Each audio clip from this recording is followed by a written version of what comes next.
আজ বিকালে আমরা দুজন বেরিয়ে পড়েছি স্টেশনের উদ্দেশ্যে একজন স্পেশাল মানুষকে আনতে। স্টেশনে পৌঁছাতে আমাদের সন্ধে হয়ে গিয়েছিল, আর সন্ধ্যের স্ন্যাক্সেরও একটা ক্রেভিং হচ্ছিল। দুজনে একসাথে বেরিয়েছি আর কিছু খাবো না এমনটা হয় না, তাই স্টেশনের পাশে একটা খাবারের দোকান থেকে দাঁড়িয়ে পড়লাম। এখান থেকে আমরা অর্ডার দিয়েছিলাম 1 প্লেট চাউমিন।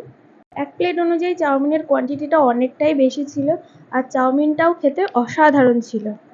চাউমিনটা এত ভালো লাগাতে আমরা একটা এগ রোলেরও অর্ডার দিয়েছিলাম। এগ রোলটার দাম ছিল মাত্র 25 টাকা, কিন্তু এগ রোলের সাইজটা এতটাই বড় ছিল যে আমরা দুজনে এটাকে হাফ করে কেটে খেয়েছি। আর এগ রোলটাও ভীষণই টেস্টি ছিল। আমাদের এগ রোলটা খাওয়া শেষ হতে না হতেই ট্রেন স্টেশনে চলে এসেছিল।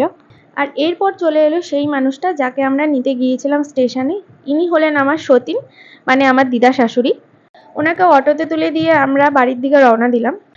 বাজারে এসে দিদিমার অটোটা আসতে দেরি করছিল জন্য দুজনে দুটো আইসক্রিম খেয়ে নিলাম। এরপর বাড়ি এসে চা খেয়ে আজকের দিনটা